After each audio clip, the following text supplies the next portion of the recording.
উত্তর দেওয়ার জন্য হাজির হয়ে গেছি। সুবহানাল্লাহ। আরেকটু জোরে বলেন না সুবহানাল্লাহ।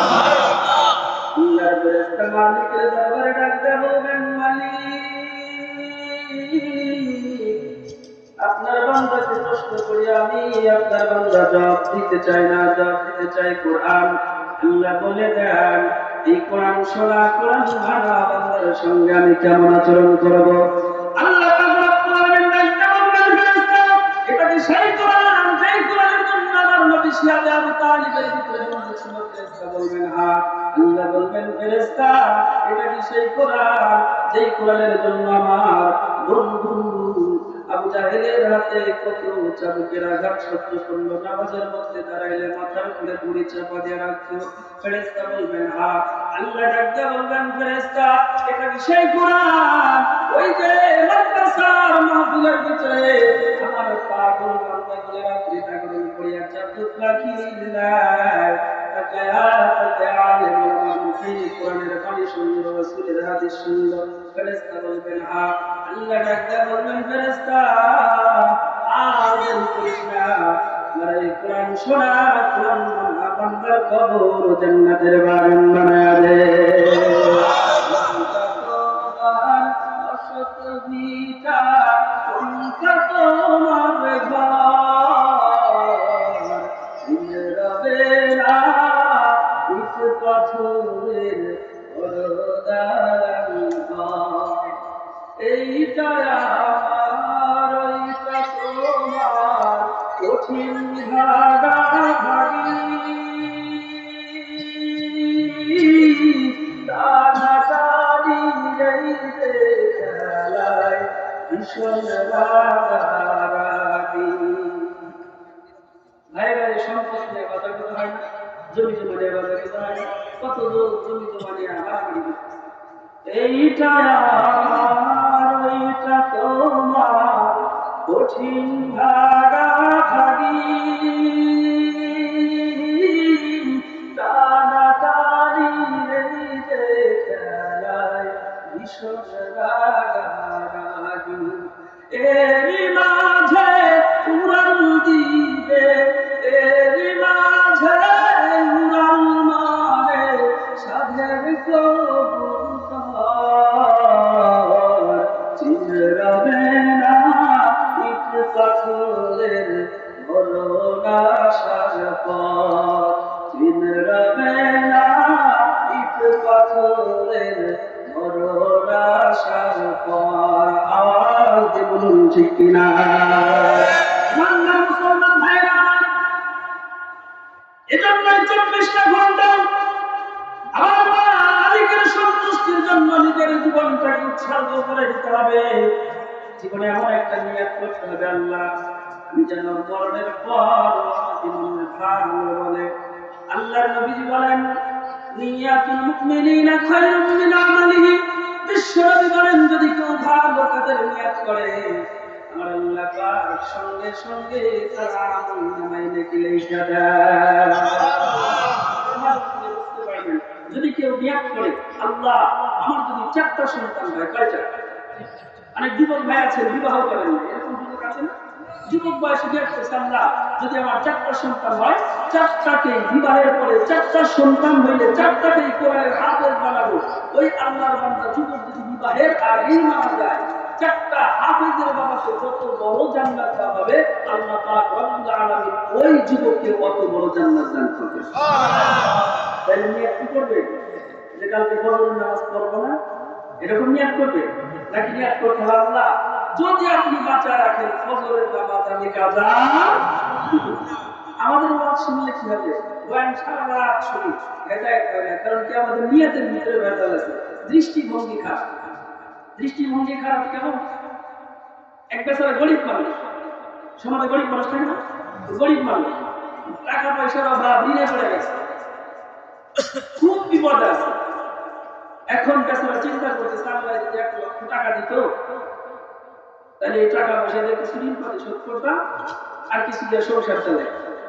এখন আল্লাহর কাছে কেমনে চিঠি দিব? সুন্দর করে একটা কাগজের মধ্যে লিখছে, আল্লাহ আমি 1 লক্ষ টাকার আমার দরকার, 50,000 টাকা ঋণ আছে, তাহলে দিব 50,000 আর 50,000 টাকা সংসার ছিল এটা লিখে কবুতরের ঠ্যাঙের সাথে উড়াই দিচ্ছে। আগে তো আর যে প্লেট উড়াই দিচ্ছে, দেওয়ার পর ওই গোয়েন্দা বিভাগ আছে না, পুলিশ আছে না, পুলিশ দেখছে কবুতরের পায়ের সাথে চিঠি, নিশ্চয়ই কোনো গোপন খবর, যেইভাবে গুলি করে নামাইছে। নামানোর পর দেখেন যে এরকম এক গরিব মানুষ চিঠি লিখছে আল্লাহর কাছে। চিঠিটা পড়লো কার হাতে? পুলিশের হাতে। ভালো করে বুঝে কথার উত্তর দিবে। পুলিশের হাতে বসে, পুলিশ বেচারা দেখছে যে পুলিশ হইলে তো মন মানসিকতা কিছু পুলিশের ভালো আছে না, বেচারা মন ভালো সব নানা সব থেকে এরকম যেমন সভাপতি থেকে ধরে মোটামুটি ৭৫,০০০ টাকা চলছে। ৬,০০০ উনি চাইছে কত? ৭৫,০০০ টাকা নিয়ে ওই লোকটার কাছে পাঠায়। পরের দিন দেখা আরে একটা চিঠি লিখে কাশি করেছে, চিঠিটা নামাইছে, চিঠির মধ্যে কি লেখা আছে? আল্লাহ চাইলাম ১,০০,০০০ টাকা দিবেন, আপনি না আসতে পারলে ফেরেশতার মাধ্যমে দেন, দিচ্ছেন তো পুলিশের হাতে, ওরা ওখান থেকে পুলিশের জন্য মেরে দিচ্ছে। আসলে কি পুলিশের ২৫,০০০ মেরে দিচ্ছে? হ্যাঁ, পুলিশ কিন্তু নিজের টাকাটা করে দিয়ে দিল, নিজেরা উঠায় দিল। আর ওই কি বলতেছে? আল্লাহ দিবেন দেন, আপনি নিজে এসে দেন, আপনি ব্যস্ত থাকলে ফেরেশতার মাধ্যমে দেন। এমন পুলিশের হাতে দিলেন, ওরা ওখান থেকে ২৫,০০০ মেরে দিচ্ছে। এটা হলো আমাদের দৃষ্টিভঙ্গি।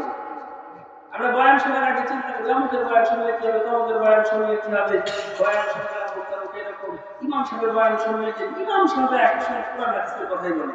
আগে নিজের দৃষ্টিভঙ্গি পরিবর্তন করতে হবে, তারপরে দেখবেন আপনি যেই কথাগুলি শুনবেন ওই কথাগুলি আপনার দিলের ভিতরে অন্তরের ভিতরে গেছে। এজন্য মুসলমান ভাইরা আমি প্রত্যেকটা জায়গায় একটা কথাই বলে সীমার মধ্যেই বলি, দুনিয়াতে আমি আপনি সারা জীবন থাকতে পারবো না, ফজরের আযান পর্যন্ত আমার কোনো হায়াত আছে কিনা এই গ্যারান্টি কেউ দিতে পারবো না। এই জন্য ২৪টা ঘন্টার মধ্যে একটা ঘন্টা অন্তত এমন ভাবে বেছে নেবেন যেই ঘন্টাটা আল্লাহর ইবাদতের জন্য একদম ছেড়ে দেবেন। আল্লাহ রাত্রি যখন গভীর হয়ে যাবে রব্বে কারীমের কাছে দুই হাত তুলে দোয়া করবেন, জীবনে চলার পথে প্রত্যেকটা ঘন্টার ঘন্টা শুধু গুনাহ আর গুনাহ করলাম, একটা ঘন্টা অন্তত আপনার কুদরতি কদমে সিজদা দেওয়ার পর আপনি মালিকের দরবারে দুইটা হাত তুলে আমিন আমিন বলতেছি। আল্লাহ আমি অধম গুনাহগার, আমার জীবনে করলে কি গুনাহ এমন কোন আমল নাই যেই আমলের দ্বারা আমি জান্নাতে যাইতে পারবো, কিন্তু আপনার নবী তো বিশ্ব নবী রাহমাতুল লিল আলামিন, যেই নবীর সুপারিশ ছাড়া কোনো পয়গম্বর পর্যন্ত জান্নাতে যাইতে পারবে না, ওই দামি নবীর উম্মত হইতে পারছি। আল্লাহ এই দামি নবীর উম্মত হিসেবে আমি যতটুকু টুটা ফাটা ভাঙা আমল করি আল্লাহ রাসূল আমার জিন্দেগীর গুনাহগুলো মাফ করে দাও। আমার নবীজি কত কষ্ট করেছেন, দুনিয়াতে যখন নেক আমল করবেন আপনার শত্রু করবে, এমনকি আপনার প্রতিবেশী আপনার সঙ্গে হিংসা করবে, কথা বলেন ঠিক কিনা? কিন্তু ঈমানটা বিক্রি করা যাবে না, ঈমানটা মজবুত করবেন, আমলটা মজবুত করবেন। দুনিয়াতে একটা কথা মাথায় রাখবেন, হকের পথে বাধা কিন্তু সম্মান বড় বেশি। আল্লাহ নবী বিশ্বনবী রাহমাতুল্লিল আলামিন যখন কোরআনের দাওয়াত দেয়, কালিমার দাওয়াত দেয়, আবু জাহেল লজ্জার সহিত সহ্য হয় না। আবু জাহেল আল্লাহর পয়গম্বরকে ডাকতে গেল, আবু জাহেল ডাকতে কয়, ভাতিজা মুহাম্মদ এখনো সময় আছে, কালিমা ছাড়ো, আমাদের পথে চলে আসো, আমরা তোমাকে লক্ষ লক্ষ টাকা দিব, সুন্দরী নারী চাইলে দিব, গাড়ি চাইলে দিব, বাড়ি চাইলে দিব। নবীজি বলেন, চাচা আমি ইসলাম প্রচার করবো আল্লাহর জমিনের মধ্যে, অন্য কোন ধর্ম মেনে নিতে পারবো না, অন্য কোন ধর্ম আমার দ্বারা সম্ভব না। আবু জাহেল চিন্তা করে দেখলো, আমার ভাতিজা মুহাম্মাদের ধর্ম যদি দুনিয়ার জমিনে প্রচার প্রসার হয়ে যায়, তাহলে তো আমাদের ধর্মের মধ্যে কেউ দান দেবে না, আমাদের কোনো দান থাকবে না, মান থাকবে না। সুতরাং কি করা যায়? আবু জাহেল চিন্তা করলো 10,000 সৈন্য সহ পাশে পাশে ইয়ামেন থেকে হাবিব বিন মালিক নামের একজন সন্ত্রাসকে ভাড়া করলো। ডাক দিয়ে বলে, বন্ধু, আল্লাহর পয়গম্বর মুহাম্মদ সাল্লাল্লাহু আলাইহি সাল্লামকে হত্যা করতে পারলে আমি তোমাকে লক্ষ লক্ষ স্বর্ণমুদ্রা প্রটোকন দিব। আবু জাহেল চিন্তা করে দেখলো, এত স্বর্ণমুদ্রার লোভে অবশ্যই আল্লাহর পয়গম্বরকে হত্যা করতে চাইবে। হাবিব ইবনে মালিক নামের সন্ত্রাসকে ভাড়া করা হলো। 10,000 স্বর্ণমুদ্রার লোভে 10,000 স্বর্ণ নিয়ে চলে আসলো। আবু জাহেলের সঙ্গে সঙ্গে চলে আসলো। আল্লাহর পয়গম্বর তাকাবীর হান্নার ঘরে রাত্রি বিশ্রাম নিচ্ছে। এমন সময় চাচির কানে খবর আসলো, আমার ভাতিজা মুহাম্মদ সাল্লাল্লাহু আলাইহি সাল্লামকে হত্যা করার জন্য আবু জাহেল পাশের রাষ্ট্র থেকে হাবিব ইবনে মালিক নামের একজন সন্ত্রাসকে ভাড়া করে নিয়ে আসছে। তারা নাকি পাহাড়ের উপরে বসে আমার ভাতিজা মুহাম্মদ সাল্লাল্লাহু আলাইহি সাল্লামকে হত্যা করার ষড়যন্ত্র করতেছে। আল্লাহর নবীকে ডাকতে বলেন, ভাতিজা মুহাম্মদ,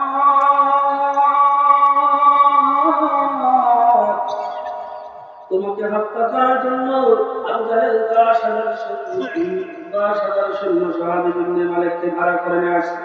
ওই জায়গায় তুমি যাবা না, তোমার মাও নাই বাবাও নাই, এই জন্য তোমার জন্য আমার মনটা কাঁদে।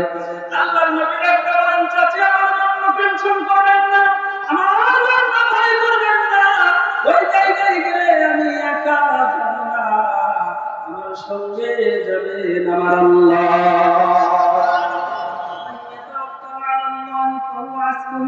আল্লাহ তাআলা ডাকতে বলেন, বান্দা, আপদে বিপদে সুখে স্বাচ্ছন্দ্যে আল্লাহর বান্দা বান্দি যদি আমি আল্লাহর উপরে ভরসা করে তাওয়াক্কুল করে ওই বান্দা বান্দির হেফাজতের জিম্মাদার আমি আল্লাহ হয়ে যাই।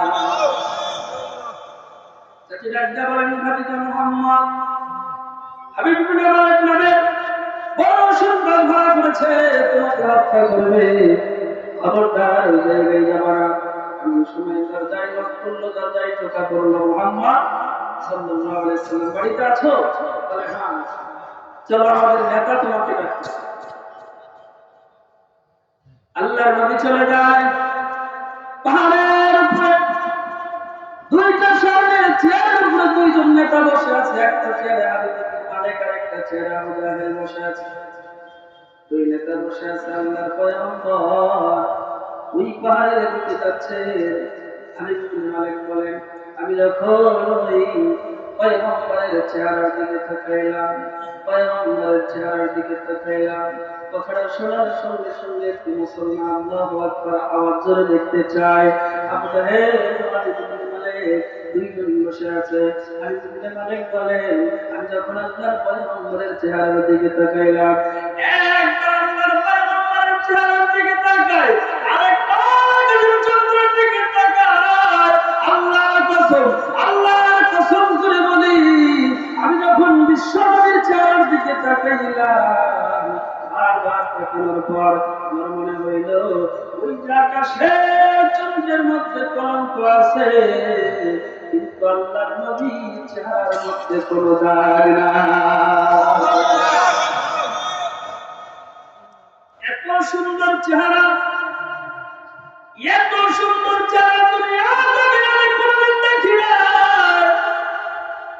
হাবিব ইবনে মালিক ডাকতে বলেন, আমি পয়গম্বরের চেহারার দিকে তাকাইয়া আমার মনে হইল তাই সত্যিকারের পয়গম্বর, সত্যিকারের নবী। আমি চিন্তা করলাম এইটা একটা সুযোগ এসে গেছে। আমার যদি মনে হয় আল্লাহর পয়গম্বরের হাতটা ধরে যদি কালিমা পড়ে মুসলমান হয়ে যাইতে পারতাম, সুবহানাল্লাহ। বলেন না সুবহানাল্লাহ। আল্লাহর পয়গম্বরের চেহারা মুবারক দেখার সঙ্গে সঙ্গে হাবিব ইবনে মালিক লাফ দিয়ে সামনের চেয়ার থেকে দাঁড়ায় গেছে। মস্ত বড় নেতা তুমি, ক্ষমতা প্রচুর,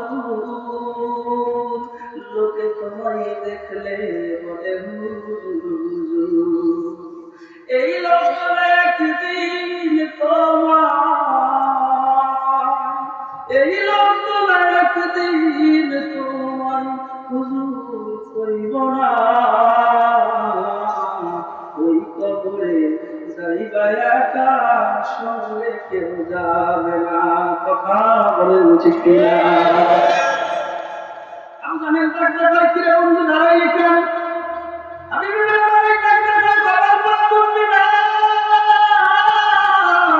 আমি একবার আসমানের চন্দ্রের দিকে তাকাইলাম, আমার বিশ্বনবীর দিকে তাকাইলাম।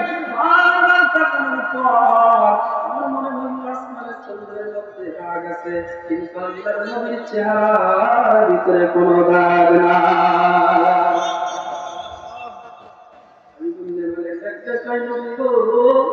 আপনি কি সত্যিকারের নবী হয়েছে?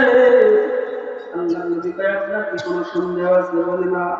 নবীজি, আমি আপনাদের দুইটা প্রশ্ন করব, এই দুইটা প্রশ্নের যদি সঠিক উত্তর দিতে পারেন তাইলে আমি আপনাকে নবী বলে মানব। সুবহানাল্লাহ। আপনার হত্যা করার জন্য, কিন্তু নবীজি আপনি যদি আমার দুইটা প্রশ্নের উত্তর সঠিকভাবে দিতে পারেন, আল্লাহর কসম করে বলি, আপনি যে খোদা মানে ওই খোদার কালিমা পড়ে আমি মুসলমান হয়ে যাব। ঠিক আছে, প্রশ্ন করেন। আবুজাহেল কয়, বন্ধু প্রশ্ন আমি করব। দুই নেতার ভিতরে মারামারি হওয়া শুরু হয়ে গেছে, কারণ আবুজাহেল চিন্তা করে আমার বন্ধু যদি হাবিব ইবনে মালিক আল্লাহর পয়গম্বরকে প্রশ্ন করে, প্রশ্ন করতে দেরি, উত্তর দিতে দেরি হবে না। দুই নেতার ভিতরে দ্বন্দ্ব শুরু হয়ে গেছে। হাবিব ইবনে মালিক কয়, বন্ধু বাইরে তুই থাক, আমি চলে যাই, আমি আল্লাহর পয়গম্বরকে বাসায় গিয়ে কালিমা পড়ে মুসলমান হয়ে যাব। আবুজাহেল কয়, ঘটনা উল্টো হয়ে যায়। হাবিব ইবনে মালিককে ডাকতে ডাকতে, ঠিক আছে বন্ধু তুমি প্রশ্ন করো। আর ধীরে ধীরে তাসবিহ করে মুহাম্মদ সাল্লাল্লাহু আলাইহি সাল্লাম উত্তর দিতে পারে না। হাবিব ইবনে মালিক ডাকতে কয়, নবী আমার প্রথম নাম্বার প্রশ্ন তো নবীজি, ওই যে আসমানের চন্দ্র দেখা যায়, ওই চন্দ্র যদি আপনি ভাগ করে দেখাইতে পারেন তাহলে আমি মনে করব আপনি সত্যিকারের নবী।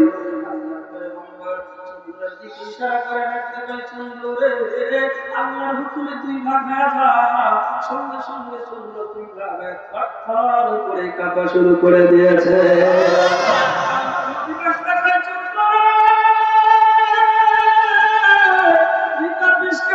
চন্দ্রের ভিতর থেকে আওয়াজ আসে, আপনার কথা মানতে দেরি হইল নি, আমি চন্দ্র ভয়ে থরথর করে কাঁপি।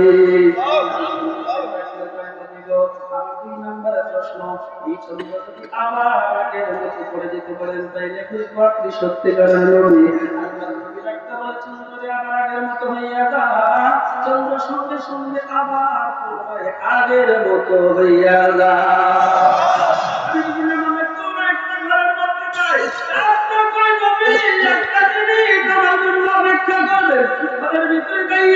এইরকম একটা পেয়ালার মধ্যে পানি এনে নবীর সামনে যে কয়, নবী এই গ্লাসের মধ্যে একটু জল দিয়ে দেন, পানিটার মধ্যে একটু জল দিয়ে দেন। এই পানির মধ্যে দম দিলে কি হবে? আমার একটা মেয়ে আছে, 14 বছর হইল কথা বলে না, লোকে ডাকতে বলে এই মেয়েটা নাকি পাগল।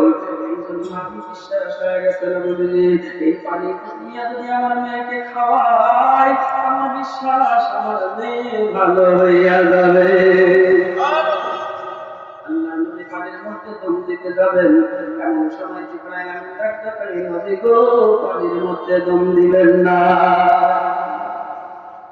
মুহাম্মদ হারগিজ না গুপ্তা কানা গুপ্তা জিবরাইল, জিবরাইল হারগিজ না গুপ্তা কানা গুপ্তা রব্বুল জলিল। সুবহানাল্লাহ। আল্লাহ তাআলা বলতে বলেছেন, নিজের মন গড়া কোনো কথা বলেন নাই, কথা বলেন ঠিক কিনা?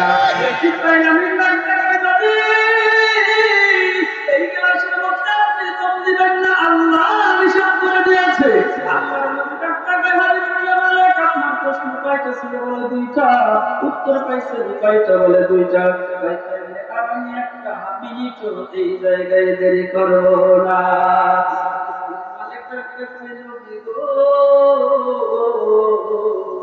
আপনার চেহারা বারবার দেখতে মনে চায়।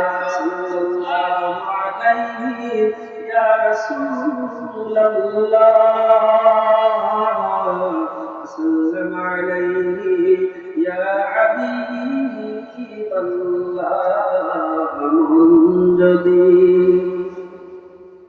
মন যদি দিতে হয় নবীকে দিও মন যদি বলেন না বাবা মন যদি দিতে হয় নবীকে দিও মন যদি তোমার কষ্ট বেদনা যিনি সইতে পারেন না তোমার কষ্ট বেদনা যিনি সইতে পারেন না ওই নবীজির মহব্বতে দরুদ পড়িও যদি দিতে হয় নবীকে দিও নবীকে ভালোবাসিও হাবিবুল্লাহ মালিক এবার বাড়িতে চলে যায় বাজান যেই ঘরের মধ্যে মাগরিবের নামাজে আছে 14টা বছর হইল কথা বলে না হাবিবুল্লাহ মালিক একদম কেমনে ঘরের কাছে যখন চলে গেলাম আমার যাওয়ার পরে ওই ঘরের ভিতরে আওয়াজ বাহিরে কানটা ঘরের সঙ্গে লাগাইলাম এরপর দেখি ওই ঘরের ভিতর থেকে আল্লাহ নামের জিকির বাহিরা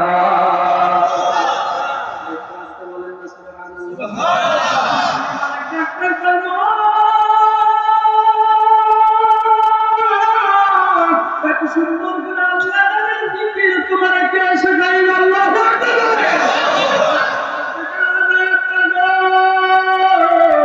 আপনি যখন নবীজির প্রথম প্রশ্ন করছে প্রশ্ন করার সঙ্গে সঙ্গে ওই সময় অর্ধেক ঈমান আনা হয়ে গেছে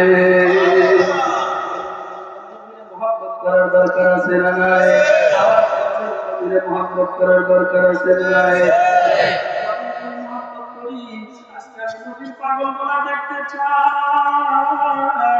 এটা হলো নবীর মাদ্রাসা এটা কার মাদ্রাসা বাজার মাদ্রাসার জন্য আমি 10 জন ব্যক্তিকে দেখতে চাই মাত্র 5000 করে টাকা এই মাদ্রাসার জন্য নবীর মহব্বতে চোখটা বন্ধ করে দিলটা গরম করে দিবেন জীবনে বহু টাকা ইনকাম করছেন এই টাকা নিয়ে আপনিও কবরে যাইবেন না আমিও যাব না এভাবে বেশি টাকা চাইলে 5000 করে টাকা 10 জন ব্যক্তি এই 10 জন ব্যক্তি আল্লাহর কাছে দোয়া করে যাব আমি সিরাজগঞ্জের মানুষ আপনাদের জন্য দোয়া করে যাব আল্লাহ জান্নাতের আদের 10 জন সাহাবীর সঙ্গে আপনাদের হাসর নাসর করে প্রথম একজন ব্যক্তি দাঁড়ান ও আল্লাহ আল্লাহ পাগল আছেন মাত্র 5000 টাকা বেশি টাকা চাই না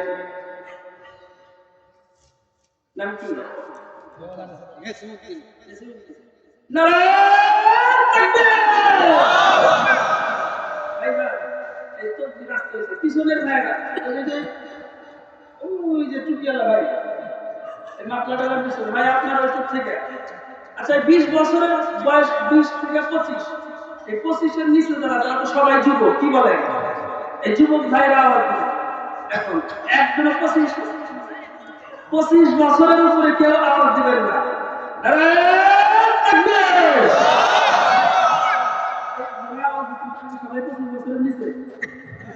এবার 25 এর উপর থেকে তারা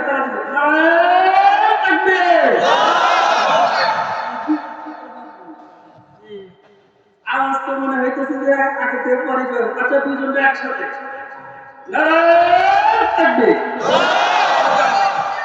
যুবকেরা ফার্স্ট আর মুরব্বীরা প্রথম আওয়াজ হবে নসিমউদ্দিন সাহেব 5000 টাকা বলেন মারহাবা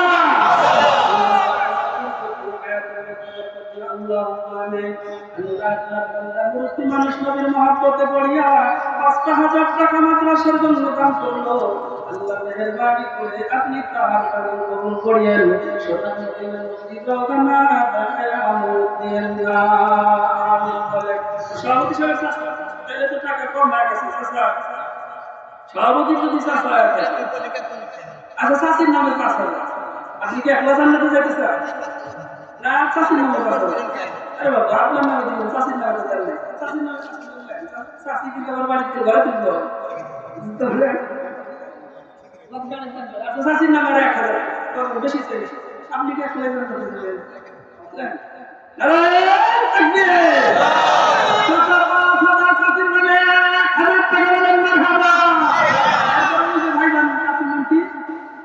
আনিসুর রহমান ভাইজান 5000 টাকা বলেন মারহাবা হায়াতের মধ্যে বরকত দিও আল্লাহ কোনদিন বালা মুসিবত দিও না কামাই করার মধ্যে বরকত দিও সোনা মদিনা না দেখায় আমত দিও না ভাই আপনার কি স্ত্রী বেঁচে আছে অবশ্যই আছে আছে তাহলে তো বলে হাত চাষ থেকে নিলাম আমার থেকে দিলাম এটাও 1000 লাগবে ভাবেন না করে মন খারাপ করে দিলেন না ভাবেন না হ্যাঁ আমি তো চিন্তা করতেছি এরকম চিন্তা করেন না প্রথম দুজনের মহাব্বত করে নিলাম দিছে না কাজে থাকবে 5000 ভাবে 1000 টাকা বলেন মারহাবা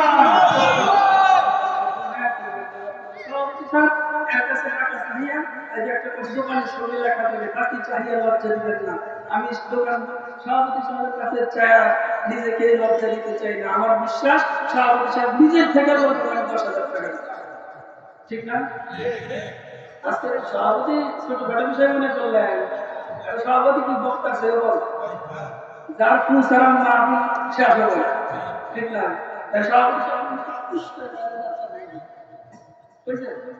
না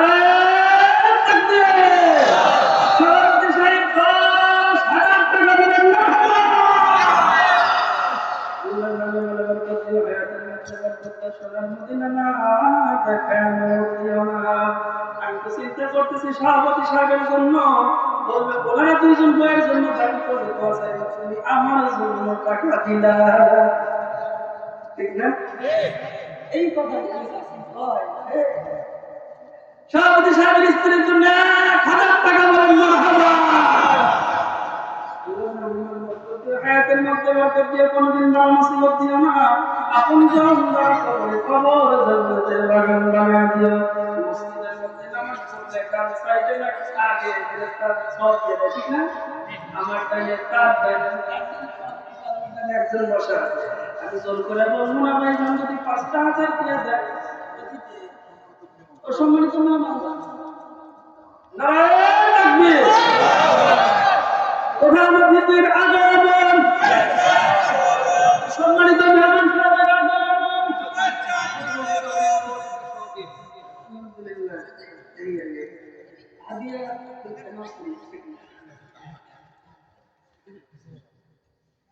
বিসমিল্লাহির রহমানির রহিম আপনারা বলেন 1 2 3 4 5 বুঝছেন কত সময় না